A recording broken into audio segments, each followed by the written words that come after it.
How are you doing? How is the conference? Amazing, pretty much, right? Very good, very, very good. We have 45 minutes, and then it's lunch. So we have a ton of content, I hope. So if everything will work, then we're going to spend all the time here enjoying our time learning about test containers. And then we quickly go to lunch in a kind of orderly fashion, right? Very good. Right. So this is a session about test containers, which is a library that simplifies integration testing. My name is Oleg Selajev, and I work at a company called Atomic Jar, which is the startup that was created by the maintainers of Testcontainers Java, the Java flavor of the library. So you can find me online, and I'd be absolutely ecstatic to chat with you about all kinds of any topics, right? Like testing, test container specific, integration tests, IDEs, why is Java better than Golang, why is Golang better than Java, and so on. So just hit me up, and we'll have a great time talking about that. Why do we talk about tests? Why do we talk about testing? Because obviously developers hate writing tests. Like, it's just universal. I also kind of don't like it myself. And especially it's kind of like bothersome when you start new projects because, well, that's an opportunity for you to start from the clean slate, and you are ecstatic, you are happy, you're like, I'm going to do it right this time. This time I'm going to do excellent the job, and it's never going to be legacy code. And then you don't write tests, which makes it much, much harder. So I think this is because we don't fully know how to write tests well, and we could learn how to do that better. And I feel like test containers is one of the libraries that simplifies integration tests specifically quite a bit, and that's why we're doing those things, right? And besides just not liking to write tests or not writing tests, even though it's like a good practice, and we all know this is a good practice, like flossing or like, but we still don't do that. We also kind of very often, it takes a lot of time, right? So, and recently there was a report by the company called Retool. They surveyed the large ecosystem of developers, and they like split the responses into two categories. Individual contributors, the developers who are writing code, well, day to day, right? Eight hours a day minus the meetings. And they asked, among other questions, what are the things that you would like to spend less time on? And the top answer for that, for individual contributors, was the testing changes. People don't do enough tests, and they still want to spend less time doing tests, which is very hilarious to me.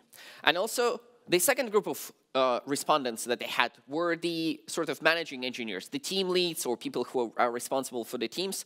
And surprisingly, their answer, even though they sort of have more authority and kind of more interest in producing high-quality software, was also that they would like to spend less time doing testing changes, which is interesting. So I just wanted to share those some insights. There are universally among the industry, I think, is a little bit of lack of understanding or acceptance that tests are great, and that if we have more tests, then perhaps we would have better software, because that's one of the things that we know impacts the quality of the software, right? Is having a good test suite, among other things. So that's why let's talk about test containers. Test containers is, if you don't know, is a collection of the libraries that integrate with Docker on one side and with your favorite frameworks and test frameworks on the other side, and provide you API in your language to create, manage the lifecycle, and operate service dependencies like databases, message brokers, I don't know, Elasticsearch, anything that runs in a Docker container programmatically from your test suites. And that helps you very much when you want to run integration tests, because then your code, your application can spin up the immediate environment that they need programmatically from the code and operate within that environment, so you don't need any particular complex staging environments.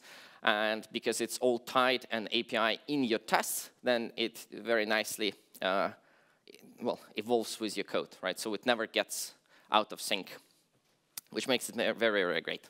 Right. How many of you use test containers? Most of you. How many of you have never heard of test containers? A few. we're gonna very quickly cover the basics of test containers, and it's very simple. And then we're gonna do maybe a little more exercises about things that maybe you don't exactly know it can do, or tricks that even if you use that daily, maybe you will learn or get inspired to try to improve your test use or experience what is using test containers.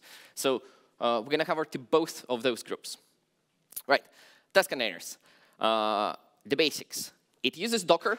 And it uses Docker as a runtime for running those service dependencies, because Docker is a great, great way to allow other people run our software. And also the dual of that is it allows us to run other people's software without actually thinking how we need to run that. So we just run everything in the Docker container, and test containers is there to help us manage the what Docker provides to us.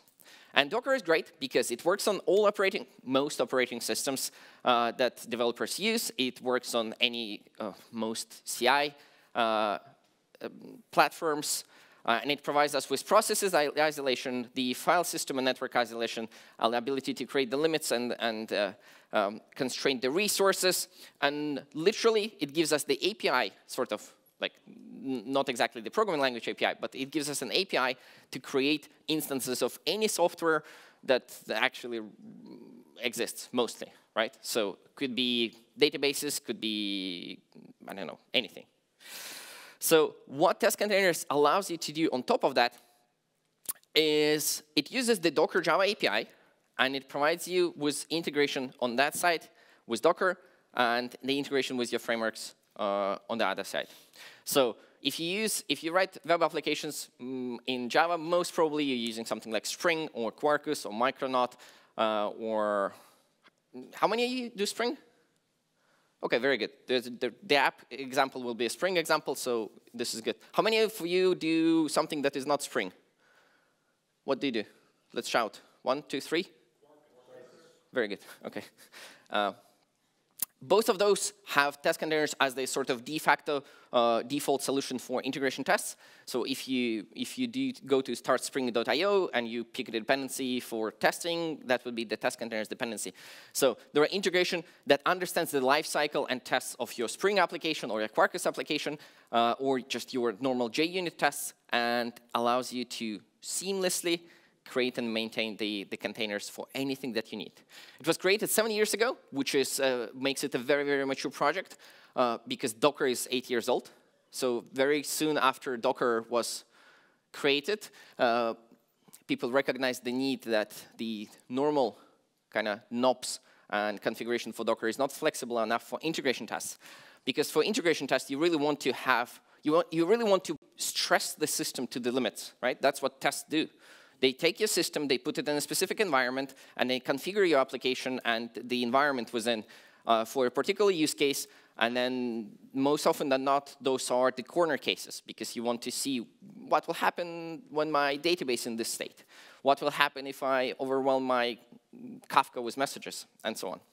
So it's kind of hard to provide with the default Docker configuration and just running on a command line. So that's how the Testcontainers library was created. And besides just being exposing the life cycle of the containers, Testcontainers does a lot of things that are integration task specific. So we do a lot of system checks to prevent the situations where the Docker is unavailable or in the poor conditions, so you don't get the like negative failures, like the flaky failures, because not because of your application, but because of the environment. And we do the cleanup of the things, not just in the successful case, but like in any case when your tests pass or the tests fail or the tests crash altogether. Testcontainers in any case removes all the containers, so there is no leftovers, and it's pretty great. And also a bunch of it encapsulates a bunch of kind of sort of best practices for integration tests. For example, randomizing the ports that you expose from Docker containers to allow you better parallelization of your tests. So there are no port conflicts, provide the API for flexible data-driven test creation, and so on. So Testcontainers is pretty great. And the testament to that is that it's not just the Java library. The same approach has been implemented in other languages as well. by the community members. So people looked at that and said, oh, look, this sounds like a great library. I want to have Testcontainers Go. And they created that. And then Testcontainers Rust, and Testcontainers Python, Testcontainers.NET, a few forks, I think there. So if you have other people at your company who are doing other programming languages, you can just come to them and then say, oh, look, I learned about this cool thing, and you can also do this because it makes so much sense, and it makes integration tests so much easier. Right, so it's a polyglot collection of libraries, and let's take a look at it. Let's take a look at it. We're going to work with a Spring application, and this is what our application does. The model for that is the rating for the sessions at the conferences, so it literally has two things, the ID of the session and the value for the rating.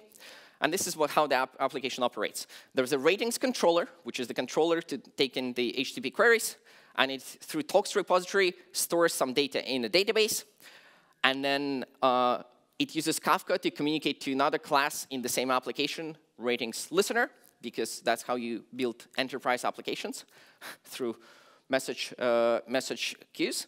And then also the ratings actually are stored in the Redis key value store, because why not? So it's a little bit more over-engineered for such a basic functionality.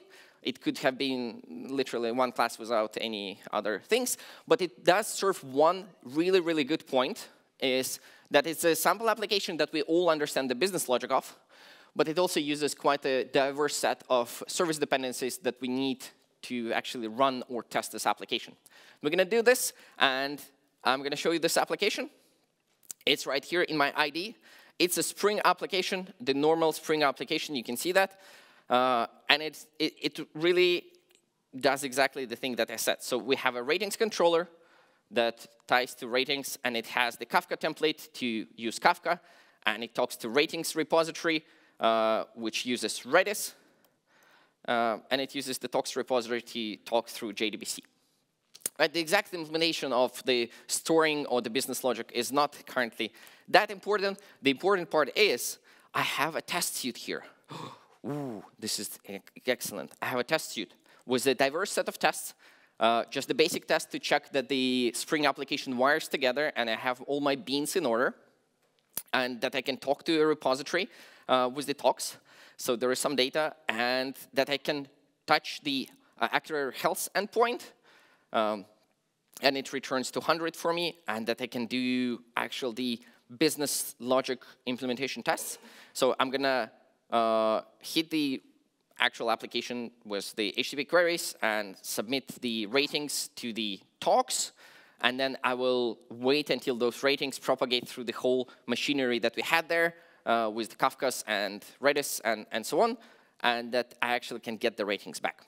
So I think it's even, there is even a test for the negative use case, which not a lot of people do. But for example, if there is a session that doesn't exist, then it should return 404. Right, so I have this test suite, and I think if I run this, it should fail, unless I, before we start there, right? So this HTTP tests are using the library called Rest Assured. And it's a great library. It provides you with a fluent API to create the HTTP queries. It's very, very convenient. So we just say that when we hit this URL, then we expect 200, and we can do the matching on the body and API and whatnot. And this request specification here, I prepared this in the abstract superclass for my tests. This is just a little bit of a boilerplate, right? So we create request specification because we run our test on the random port for my Spring app. So my Spring app runs on the random port. And this request specification just literally says that, well, my HTTP queries should go into that port. So this is the base URL of my application, which just wires it all together and says, like, please do JSON. And after that, it's very natural and very simple that my Rest Assured works there perfectly. And the other thing, the other library that I use here is Awaitility, which is a nice little library that works very well for asynchronous events or tests. So I can say, like, oh, send the request to the rating with the rating, and then wait until it propagates through my Kafka and whatnot. So which would otherwise would be kind of a little bit awkward, because with async systems, you never know, like, when is the right time to expect the result, right? So every utility implements that very, very easily. So you just say, until this works, please wait. And then it doesn't have any timeouts that it will sleep in case. Yeah, so great library. Those two great libraries. Even if you don't use Testcontainers, which you should, those two are good suggestions for your tool belt for the libraries. Right, so the test. Let me run this. How many of you think it will pass? How many of you think it will fail? Don't look at that, don't spoil it. Right, okay, one person. How many just here doing something else? It either passes or fails, there are no other option. Of course, now you say it. Now you say it. Of course, you see it fails. Why it fails? It's very simple, because there are nothing, right? So even the context, you cannot load the context because the database is not there, right? Right? The database is not there. Yeah, you can see the data source failed to instantiate the data sources because there is no database. So now let me show how very quickly you can introduce this environment for this application test to pass using Testcontainers. Testcontainers is a Java library, so what I need to do first, I need to introduce the dependencies. And those are normal Maven dependencies, so you can get the parent Testcontainers core, or for example, the Junit integration if you want to use the Junit integration, right? You get them from Maven, and besides just having the core dependencies for Testcontainers, what else you can do is you can get the modules for various popular technologies that you can run within your application. And there are a ton of modules for almost everything popular that can run in the Docker. So for example, Kafka, databases, Kubernetes, MongoDB, Elasticsearch, and so on. And now I have all those. Let me show you the modules here. The modules are even more than this. There are almost all reasonable databases have modules and a bunch of technologies besides just the ones that I have there in my POM file. And even if you don't have a module, right, those jar files are just normal Java code. So you don't have to be like, oh, Testcontainers doesn't have a module for my thing. I cannot test against it, right? You can just create that module yourself, and it's very easy. And you just do the base sort of Testcontainers API. And the most important one, the basic one, is the generic container. So I'm going to do the generic container here. And we're going to do the Redis, because we didn't have the module for Redis, and we still need Redis. So we just say new generic container, and we need to give it the Docker image name to know what Docker image it needs to work with. So I'm going to do Redis, what's the Alpine, right? So this object now implements and abstracts away the container that will run with Redis inside, and you can manage the lifecycle of it. So I can have here anything, I can do anything that I can do with the Docker container. So for example, I can start or stop it, so the lifecycle, I can configure it, so I know that I'm going to touch Redis through the API, right, through the HTTP, so I need to expose the port. If I would run this on the command line, I will do docker run -p port number, right? So my host machine can also talk to Redis. And here what I can do, I can just expose the ports and say, this is my port. I know that Redis internally will bind on 6379.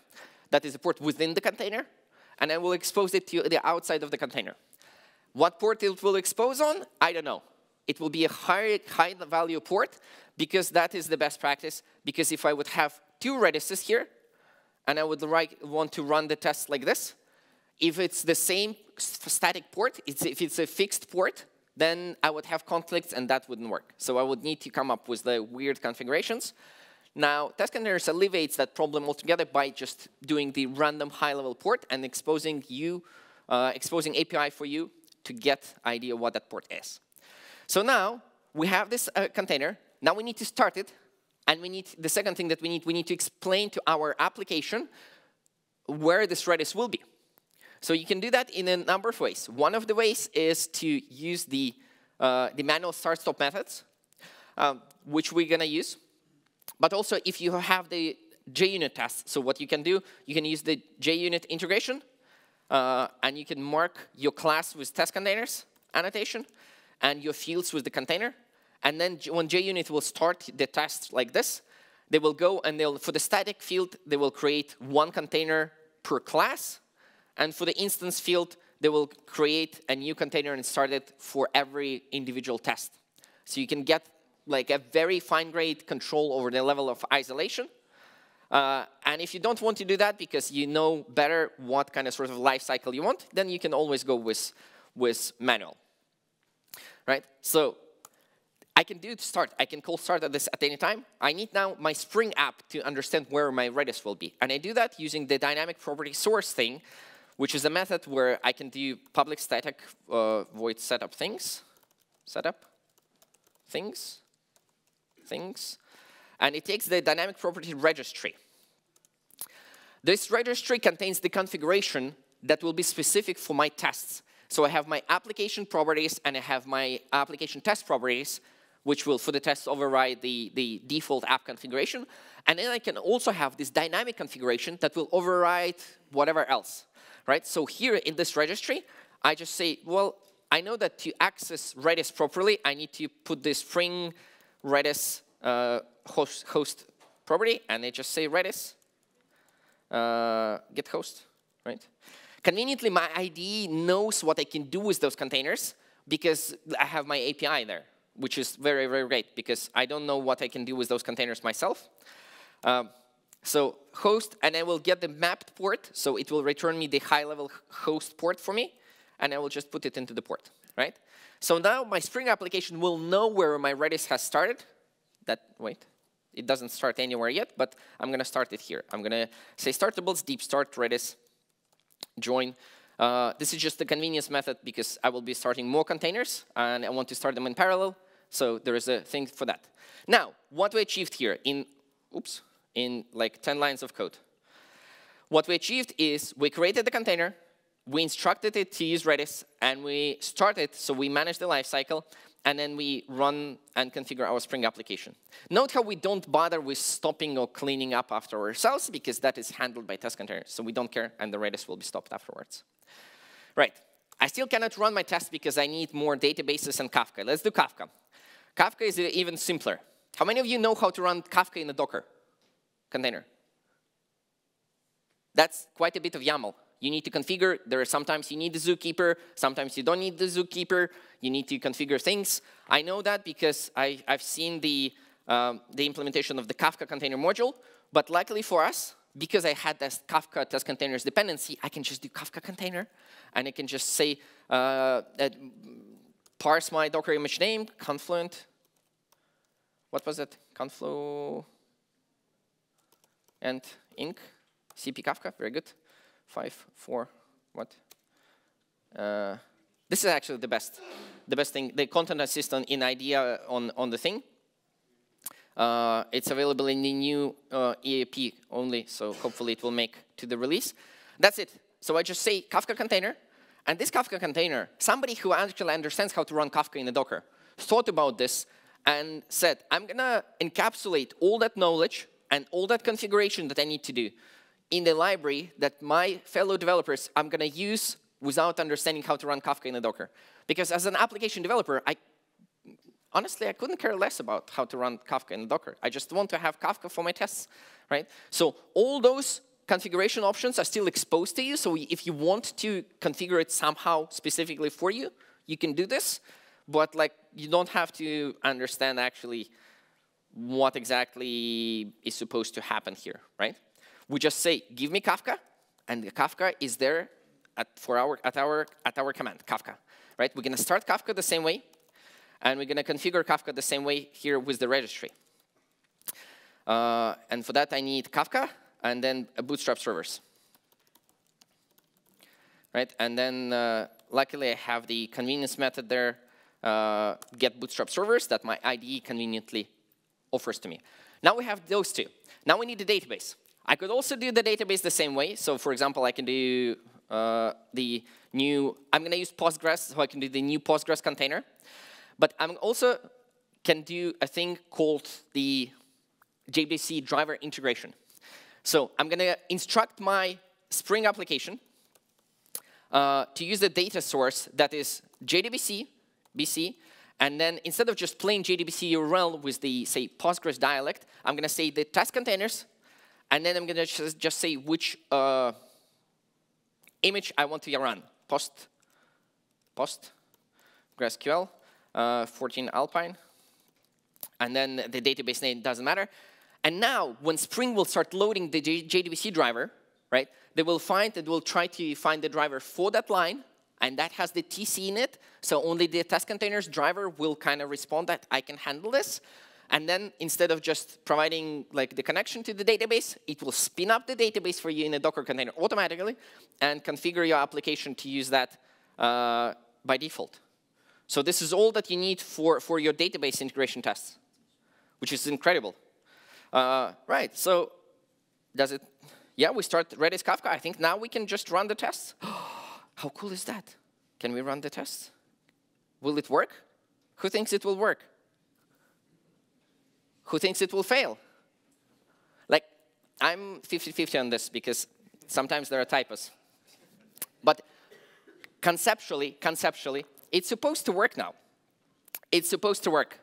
So we're going to look at that, and in a true developer fashion, we're going to look at the past test only for a second, because when the test passes, what you do, you take the next ticket in Jira, or you just write more tests that don't pass anymore. Right, our test passed, great. So what happened there, what happened during our test execution is that test containers started, test containers figure out and connected to my Docker environment, and test containers started doing the Docker things, for example, pulling the images, sorry, and creating the containers, and helpfully logging whatever he's doing with those nice whale icons, which I like very much. And then it configured everything for me. Right. So this is the very basic how I can do things. So now the next thing that I want to show you is how you can maybe integrate with your database a little bit better. So currently what happens is the test container spins up the database, and we need to put the schema for the database in the database somehow. And currently what is happening is my Spring application finds the file called schema SQL, and when the Spring starts, it looks at the schema and it creates the schema in the database, because that's how my Spring application works. This is sometimes not ideal. So there are two ways how you can improve that, or alternative ways of doing this. So what I can do, I can disable the SQL init mode for my Spring to say never. And now this should show me that my context load test should fail now, because now I will have no schema, I think. Right? Because Spring now will not initialize the schema, so all the things will start, but the schema will not be there, and my context load test will fail, because it tries to, if we look at the context load test here, it tries to verify that the talk by test containers is amazing ID exists, and it doesn't. It doesn't, because there are no relation talks in our database. Right? So what I can do now, I can configure my data source, my schema, by using the Docker integration. So I'm gonna pull the container out of this to have the better integration, Postgres, a new Postgres container, and I'm gonna do the same thing, Postgres 14 Alpine. And I don't need this anymore, so we're gonna manually create this, and we're gonna start it as well here. This might be even better, because now all three things will start in parallel, saving us some precious seconds here. So how can I configure this? I can say that I want my, it already exposes the ports and everything, because this is the Postgres container, so somebody wrote all this goodness and configuration for me. But what I can do, I can say with copy file to container, copy file to container, which will declare which files from my host I want in the container available for me. And I would say mountable file from the class path resource, and this is, I think, the schema SQL, right? Because this is just the schema SQL. And I need to put it into the precise location in my init D, in a precise location in my Docker thing, initialization script. So I need to put it under this directory. right? And then my Postgres, when it starts in the Docker, it will look at that directory. It will take all the schema files or data files from there, and it will execute those. So it's the directory. I will copy file there, and now my Spring doesn't initialize the database, but now I initialize that using the Docker technologies. And this is how you can configure anything that actually requires configuration in a Docker. If you need to, I don't know, provide a specific Kafka configuration, but you don't want to do that with the environment variables in your tests, but you have like sort of a file that you need to put, or like very often with the Kubernetes clusters or something, you need to put certain files into certain locations so they represent the config. This is how you, why did we not work? Data source URL. What, sorry? You need to configure data source. Oh, yes, of course. Very good. Because we stopped using the thing, Spring data source URL is what? Postgres, get Jbc URL. I think we need the username and password as well, right? Username, Postgres, get username, and then password is as well. Who said that? That was a very good guess. Get password. Very good. Now it should pass. Now it works. Now it works. Now we configure everything manually without any integrations, and we control the life cycle of those things as we want. So of course, here what we do, we create those containers once for every set of abstract integration tests classes, right? What we can do also, see, it works. It works. So now our schema is in there. Our schema is in there. Now, and of course, this is also a half measure. What you want to do is you want to use the normal data migrations things that you would use for your actual application. So Flyway or Liquid Base or something like this. And you can easily do that as well here. For that, let me introduce the Flyway. Right? It's even easier than this because there doesn't need to be any test-specific configuration. Say I enable my Flyway dependency, and I will put the same thing here into my change. Okay, it's already here. Into my change set, the DB migration SQL file. Right? So it's the same thing. And then I will say, like, don't bother with doing the Docker configuration here. Right? So now what we'll do, my database will start still with an empty database, so there will be no schema whatsoever. But now, during the start of our application, the Spring will initialize the database using the Flyway, as I would expect it to do when it actually rolls out in production. How cool is that? So now you can verify with your integration test against your actual real instance of Postgres database that your migration files are written correctly, and then and that they will work. That they will work. Now, a question that I often hear here is like, so if it's all so dynamic and whatnot, how can I, well, touch it? How can I work with it normally as I would with the database? Because if it's all on high-level port, like, so my idea has here the database thing, right? Not in the presentation mode, but here, has the database thing. I can usually configure that and then go and touch my database and see what's in there. So how do I do this? And the answer is that you can very easily just do that by, you don't want to actually run the database on the fixed ports anyway. And there are two things that you can do here. One is the plugin for your IDE. I know that for IDEO, for example, there's a plugin that will parse the logs and will configure the data source for you automatically. But the other thing is even cooler. There's a library, a TCP Proxy Library that you can very easily create. Let me just unzip and uncomment this for the sake of time. So there is a library called Java Neo TCP Proxy. And what it can do, it can create the static proxy for me, Postgres, and then after all the tests, I will shut down this proxy. So what I will do, I will start the proxy on the local port, on the fixed local port in my tests, and I will manually create this proxy somewhere here, for example. After Postgres has started, I will just do the proxy. And now, So let me see. Demo application test. Here, no, demo application test. In the test, here, for example, after I verify this, let's say scanner SC, new scanner system in. Don't do that at home.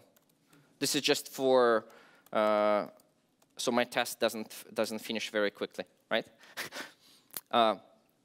What I can do now, I will run the same test, and with my proxy, right, my database still starts on some high-level port. Let's see, it should print something where it's starting. It should print something where it's starting in a second here. Database. Database.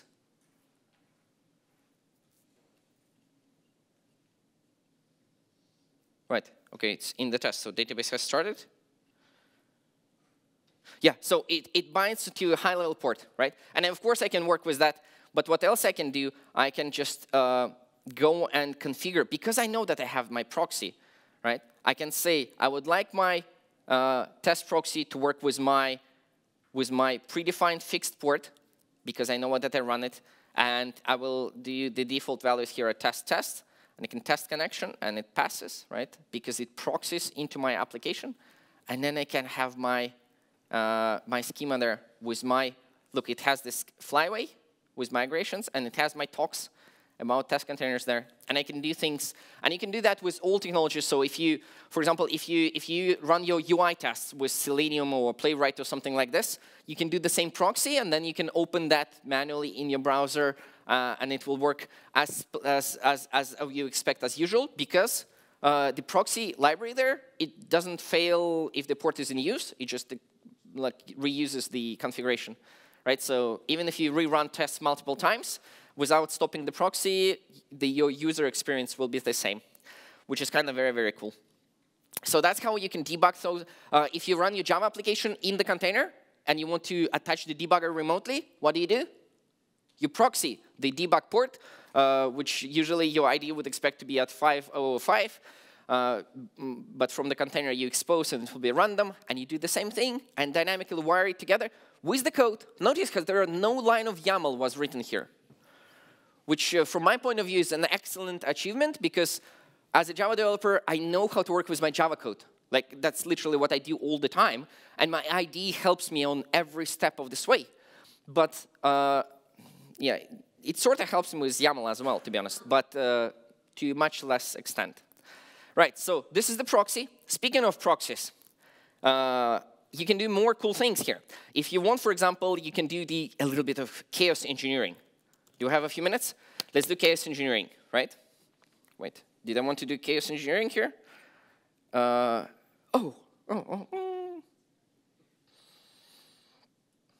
Right, what I wanted to do now, two things. One, I would like to speed this up. So I will add the reuse mode to my containers. And this is a very nice feature, which is experimental, because what it does, if I enable containers with reuse, it detaches the lifecycle of the container from the lifecycle of my tests, which will mean that my containers will outlive my tests, which will mean that next time I run my tests, I don't need to start the containers, which very often results in better performance, because starting containers, initializing data, and well, even pulling images sometimes can result in those extra seconds. Sometimes you don't want those. And reusing very often in tests is fine. For example, you reuse Kafka, you just send more messages and receive more messages.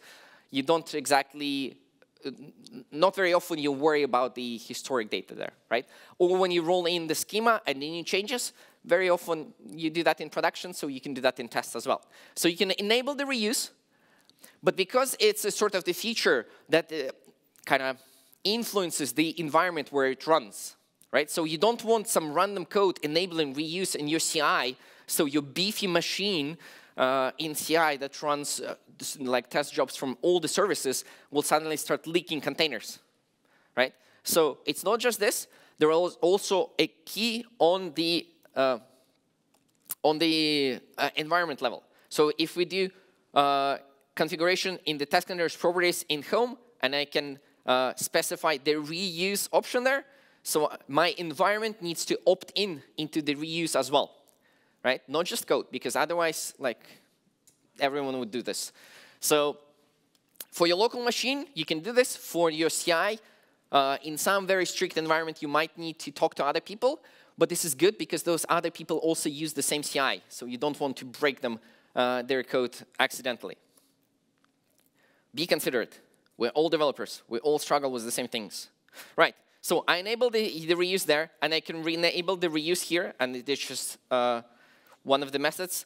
Not all the containers support reuse, but most of the containers, especially the implementations, enable the reuse. And how it works, it kind of sort of hashes the definition of the container, right? So when I change something here with the configuration, it will recreate the container again. But if I don't, it will run the same container. So wait, let me stop this unfortunate scanner waiting test. So now I can run this, and look, for the first time now, quickly, Docker stats. See, there are no containers yet, right? No containers. Now they're just starting to get there and start working, right? And I just enabled this for the first time, so it will take a little bit of time to start all those containers and run the applications and everything. So let's see how much time it takes for the whole thing. A few seconds. That is not the wall clock time, unfortunately. This is IDE just doing the IDE thing. But what I can do now, I can just, in any case, I can just do Maven Test, which is great because my Maven will also run the integration test as it normally does. So now I will run the same tests in all the environments. Your colleagues will run the same tests. Your CI will run the same tests. Everything will run the same tests with the same versions of the containers. And it will, here somewhere, it should say that, oh, the thing was already started. So reusing the existing container for all the things. So it works much better. Of course, it will spam us with some output here from the tests themselves. But it does reuse the containers. And you can see that even when my tests are done, why are we failing?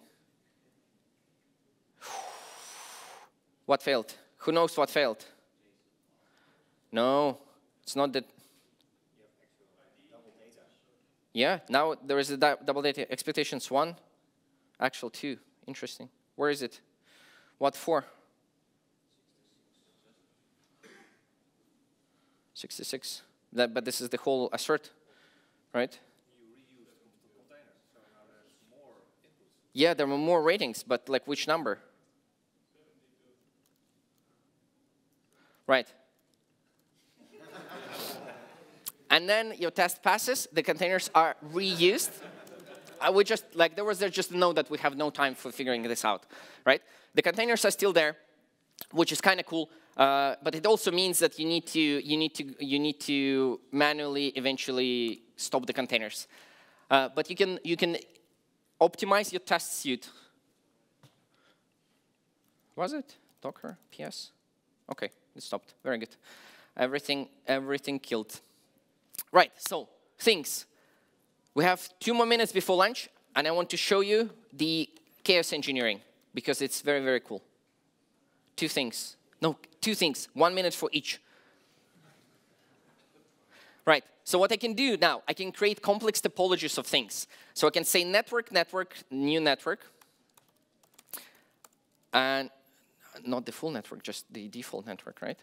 And what I can do the static container for the Tcp Proxy container, which is the Tcp Proxy container. New Tcp Proxy container, and you give it the what? It's a library by Shopify. Shopify / Tcp Proxy, I think 210. Does it work? Okay, I think let's hope it works, right? And then we configure it with network.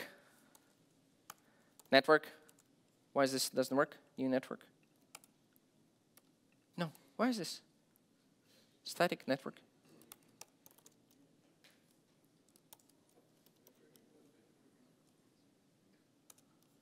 No, it's supposed to be, why?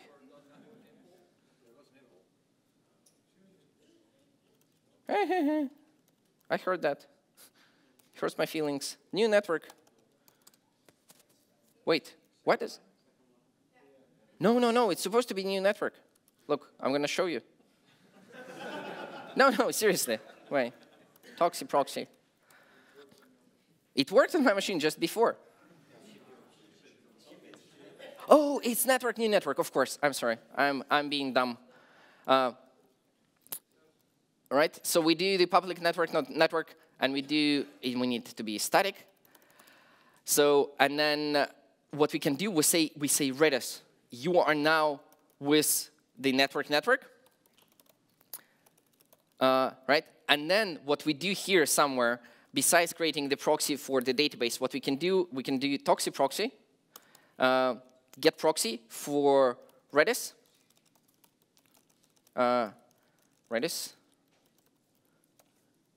right? And I think we need the port, 6379.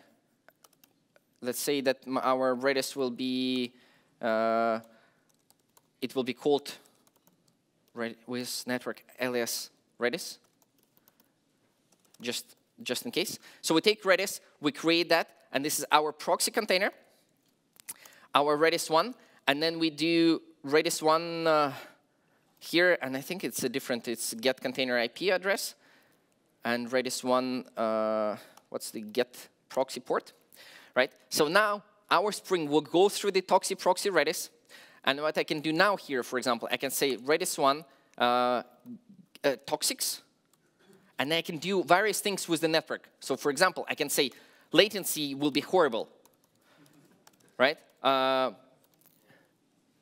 Direction downstream, and then how much do we want to stall it? 5 seconds, right? And I introduce the jitter on top of that. So it's not going to be even direct. So let's say 200 milliseconds on top of that, right? Or I can even do the Redis 1 disconnect from the connection. How cool is that? Wait, why does it work? Direction? Oh, IO exception, right? Right. So now when I run this test, and let's run just the demo test for the toxics here for healthy. I think healthy is supposed to do the health. So now it will take much more time because now I'm introducing the network chaos engineering Tcp Proxy thing. I hope it works. Even if it doesn't work, we're gonna leave it at that. And why doesn't it work? You didn't see that. Right. It's supposed to work. It just worked just before. Right. Never trust a test that you didn't see failing. Yeah, there is a lesson to that. Right. So, and there is more. You can do any complex topologies. You can configure an API for how to wait for the container to get started. And what does it mean for the container to get started? Because it's not just, well, the process has started. Sometimes you need to initialize the database and make it sure that it can accept connections. Like if you run with something like, I don't know, DB2 that can take more time than you expect. Right? You can create images on the fly from Docker files. You can create images from Docker Compose files and run that. There is helper for that. And you have the full control of what you want. You can access logs. You can copy files back and forth if you want. So after the test, you can copy some reports files or, I don't know, GFAR flight recorder files if you want to analyze performance of that. You can add the resource limits if you want, because if you want performance. So there's the full control. And the best part is, it's all in your favorite language. So be that, I don't know, Python or JavaScript or TypeScript or Go or Java, you can just use that. And you don't have to know whether Docker knows that or not. And it works with any Docker, compatible Docker implementation. So if you don't run your local Docker, you can use remote Docker, or you can use any Kubernetes environment that exposes Docker, like Minikube, for example. We run on Windows and Mac OS, and there were some issues with Podman, so we are working with the community there to figure it out. And internally, Atomic Jar creates the product, which is the cloud kind of backend for your integration tests, which is what I used here. And there is a small application. I have an M1 Mac, so I don't know if Kafka Docker image runs on this local or not. But I'm running this in the cloud, right? So there is just a serverless machine there. And you didn't even notice, which is a testament to how great it is. It's not available yet publicly. so you cannot actually pay us for using that. But if you really want to try it, you can go to Testcontainers Cloud and fill a survey. And then somebody else, not me, that's important, somebody else will look at this survey and give you, decide and prioritize to give you access. Right, so all in all, Testcontainers is great. It's an open source project. You can do very many cool things besides just like basic lifecycle management there. This sample application is available at testcontainers/workshop. And yeah, thank you for coming, and let's go enjoy lunch.